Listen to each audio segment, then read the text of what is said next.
Good evening. Welcome back to 6:30 Point of View. Tonight in the Hot Box, the superintendent of schools down in Harrold, Texas, David Thweet. David, thanks for joining me tonight in the Hot Box. You may be the only superintendent that allows guns in the schools. Some people say this is crazy. You say? Yeah, well, obviously I don't. We've had our policy since October of '07, and about a week ago, I was real glad I had that policy. But why? I mean, do you have empirical evidence that, hey, this is the best for the kids and the teachers? Or are you just saying, you know what? I'm a pro guns guy. Feels good to do this. That's why I'm doing this. No, I think there's empirical data to show these active shooters go where kids are unprotected. They're going where the public is unprotected. If someone like for instance, at the Colorado shooting a few weeks ago, this guy went to the theater that did not allow concealed handgun licensees to carry in the theater. He knew which one to go to. There was a choice of several. Didn't go to the most popular. Didn't go to the largest. He went right there. This is targets. This is textbook. Every time I could say almost every time. Probably there may be one exception. They are going where they are not going to receive any type of opposition.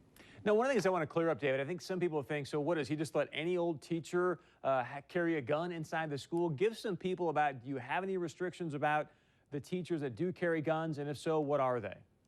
Our policy basically says that it's employees is the way it states, and there's four parts to it.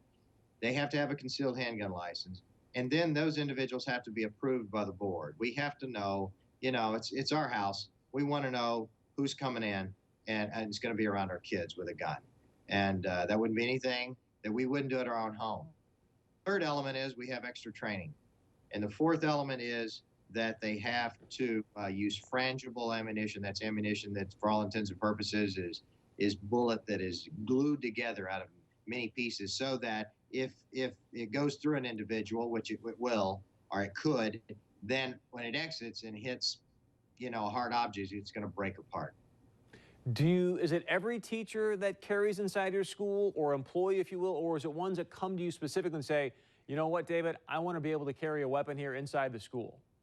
Well, it's kind of a little bit of both. It's people that basically have it. And with concealed handgun licenses, not everybody has one. And not everybody really is the type of personality that would like to have one. I believe, we've heard about fight or flight. There are some I call desk hiders. Whenever they hear conflict, they run and they hide.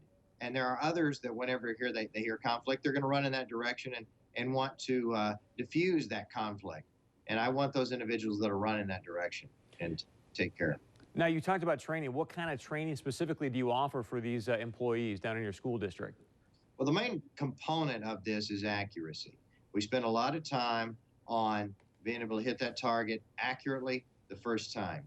And we spend a lot of time on that. We spend some time on like room clearance, and we also spend some time on hostage type, taking type problems and within the school. Let me ask you this. You look what happened in Newtown, Connecticut. Do you think changes need to be made to gun laws here in America? Well, I don't know if it changes. I think we just basically need to probably follow the Second Amendment. Basically it says that, the right to restrict, your freedom to bear arms should not be infringed. We don't do that. We infringe all the time. And, obviously some people have said, well, I've infringed upon their rights to carry in my school. Well, yes and no. Again, the way I address it is I have the right in my own home to say, no, you're not going to come in here with my child with carrying a gun. I know you and I don't trust you. So we have a right to do some of that. However, when it comes to gun rights, we have started down the slippery slope in the past of all of these gun laws. For instance, the assault weapons ban and all that kind of stuff that didn't work, and the data show it didn't work. Their goal is But David, let me interrupt you for a moment, because the Brady Bill was passed in 1994 with President Bill Clinton. If you look at handgun homicides, at least, they dropped off dramatically after 1994. How do you explain that? Well, it had to do with concealed handgun laws across the nation. That's what happened. And if you look at not just in right to carry states, there is a decrease in violent crimes. It's not a decrease in all crimes because there's a substitute effect. If burglars don't want to be shot, then they won't go into the home. They'll just steal the car. So there's still some increase in some crimes like larceny and things where they don't have to be risked being shot. But there's also some other interesting data coming out. And I've gotten this from Howard Nemeroff, who is the author of 400 Years of Gun Control. Is it working? And Howard's been working on some stuff. And one of the things he's looking at is that mass shootings involving children has increased over the last several years in non-right to carry states. Right to carry states, the mass children shootings are down. And you know what? If we institute the Guardian Plan, those mass children shootings are going to go down even further. Now, I know a lot of people know that obviously your employees can have conceal and carry there on campus, but prior to making this the decision when you first made it, did you have a lot of parents in an uproar about this, or were they all for it and say, hey, this is a great idea? They thought it was a great idea. And you know what? After the other day, there was an outpouring on Facebook, and parents have come and told me and called me and said, thank you for protecting our children. Thank you for having the foresight to have a plan in place. And you know, while other schools were in lockdown last Friday, ours wasn't. We had no problem with that.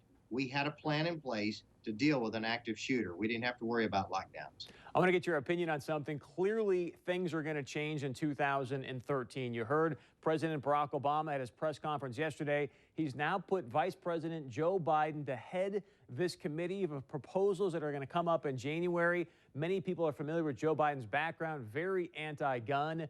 Where do you think this ends up, let's say the end of 2013, as far as Second Amendment rights and gun rights for us here in America? It doesn't look good. I mean, President Obama, as far as I'm concerned, can't be trusted on this. He's a do what I say, not do what I do. I mean, he said he's not going to take gun rights away. He said it any number of times. And yet, who does he appoint to this committee? Joe Biden. And Joe Biden has a very, very racy record when it comes to this. He was the one who headed up the assault weapons ban in '94 that ended up expiring in 2004. And guess what? Violence didn't go down. Violence didn't increase, but violent guns with assault weapons didn't increase or decrease. It had zero effect. David, I really, really appreciate your time, and hopefully your school will continue to be safe and sound. I know we'll talk to you again sometime in the future. Again, David Thweet, Superintendent of Schools down in Harrold, Texas. Stay with us. Lots more coming up here on 630 Point of View. The holidays are upon us. Coming up in just a moment, kind of a different segment. We're going to give you some healthy holiday eating habits right here on 630 Point of View. And as always, please join our conversation. Go to our website, 630POV.com. Lots more coming up. Stay close.